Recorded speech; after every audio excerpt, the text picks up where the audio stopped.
Hello, beautiful people! Hi guys, so I'm breaking my fast at 12 hours lang. Kasi curious to kill the cat and nasa Latyaw art na naman tayo ngayon. So, ayan, sardines with egg and nabawasan ko na. At etong chili con carne made of pork meat na aking chinap-chop kagabi. And I'm so excited lang ulit.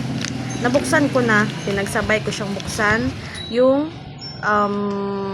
silk and yung rod.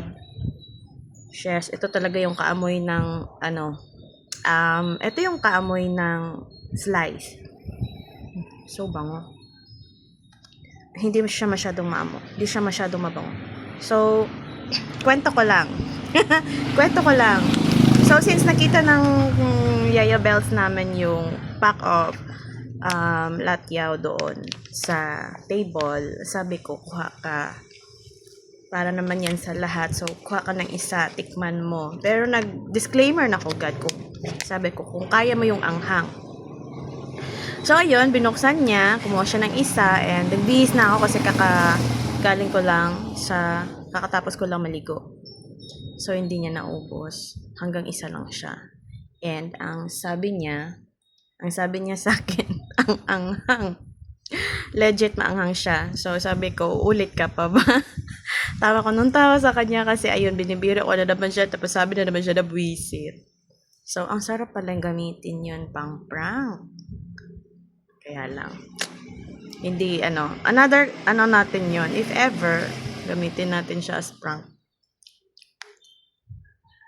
Legit talaga. Mahilig na ako sa maanghang kasi nag-level up na yung spice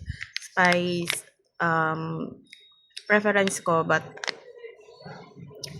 promise, maanghang talaga siya. Hindi siya ganun, yung ordinary na, matamis siya, pero maanghang. Parang, naalala ko dito yung buldak. Buldak ba yan? So, itong strip, ay itong rod pala. Tikman din.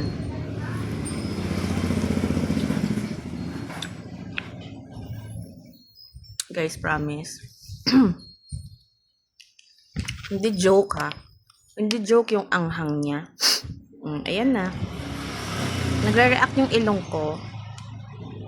Yung taste bud ko, okay lang. Masarap siya. Para ayaw kong tigilan, pero alam ko, nung kumain ako kagabi, makikipag-date ako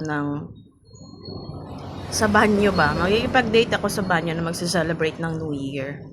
You know, alam nyo yun, pag kumain ng spicy foods. Lalo na yung Korean spicy noodles. Yun. So, yun lang. Nag-update lang naman ako dito. So, nakompleto ko na lahat ng varieties niya. And, same kami ni Habi. First favorite yung slice. Second yung rod. Third yung block. And last ito. Kasi hindi siya masyadong malalasahan because of maliit. But the spice talaga. Maano sa nose. You know. If you know, you know. So, yan lang muna guys. O, diba? Naabot na naman ako 4 minutes. Gusto ko talaga kapag mahaba yung aking video kasi nalalagyan ako ng may laman yung aking CM. So, that's all muna for today guys. Join me again on my next Daldalan video. Thank you for watching. Thank you for your support. I love you all. Enjoy the rest of the day. And as always, from my little world to yours. Love, love, love. Bye!